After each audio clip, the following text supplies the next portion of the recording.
atualizando a questão da greve de professores de universidades e institutos federais.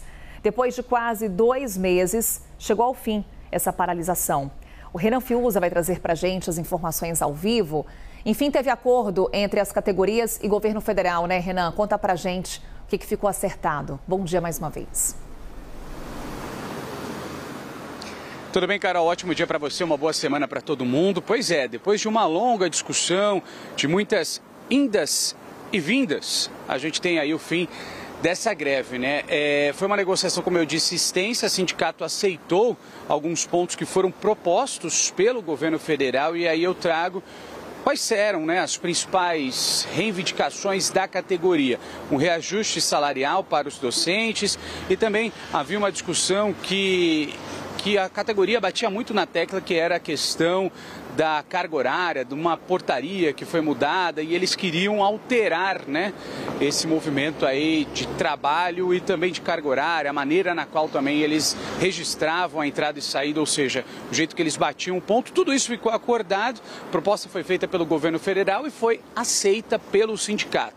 Então, ontem à noite tivemos uma assembleia, uma reunião entre as partes envolvidas e por unanimidade, ou quase unanimidade, eles aceitaram esses pontos aí que foram propostos pelo governo federal e anunciaram o fim da greve. Fato é que eles precisam assinar ainda esse termo de acordo. Essa assinatura deve sair nos próximos dias, hoje, amanhã, e aí sim a gente vai ter por completo o fim da paralisação. Vamos só lembrar que essa paralisação dos institutos federais, quando a gente fala dos docentes, professores, também das unidades básicas federais e o pessoal técnico-administrativo que trabalhava de forma interna dentro dessas instituições, estavam paralisados isso desde meados ali de abril, ou seja, se a gente for contabilizar esse período, a gente está falando de aproximadamente 2 meses ou quase 2 meses. E aí, claro, sabemos que tudo isso impacta diretamente, não só na maneira, né, que esses institutos trabalham, seguem o seu dia a dia, como diretamente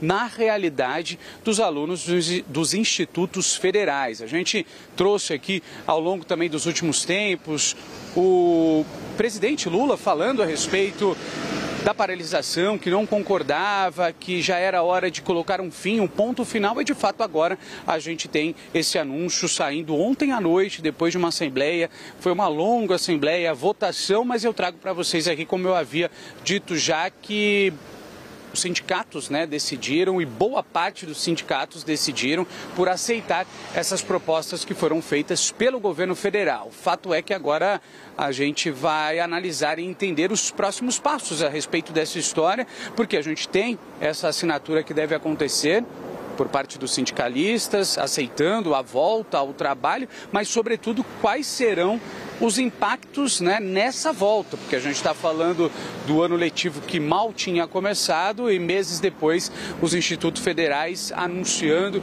as paralisações em várias partes do Brasil, não só professores, né, universitários, como também parte administrativa, e tudo isso se torna uma grande bola de neve quando a gente fica quase 2 meses sem ter aulas, quase 2 meses sem ter atividades acontecendo dentro dessas unidades de ensino. O fato é que, pelo menos agora, acordo selado, acordo feito, mudanças aí, por exemplo, na remuneração e o pagamento dessa remuneração dos docentes, pelo que eu estava dando uma olhada, vai acontecer de forma escalonada. Obviamente, o governo federal não consegue pagar tudo de uma forma direta e, claro, ao longo do ano, esse reajuste salarial dos professores, eles vão sendo implementados e incorporados no salário, né, de todos eles. A gente segue de olho nessa história porque, como eu disse, vai ter impacto em alunos, em estudantes, as pessoas que precisam realmente dessas unidades que ficaram quase 2 meses paralisadas. Carol. Exatamente, Renan, um longo período. E agora vem esse reajuste que será dado uma parte em 2025, depois uma parte em 2026,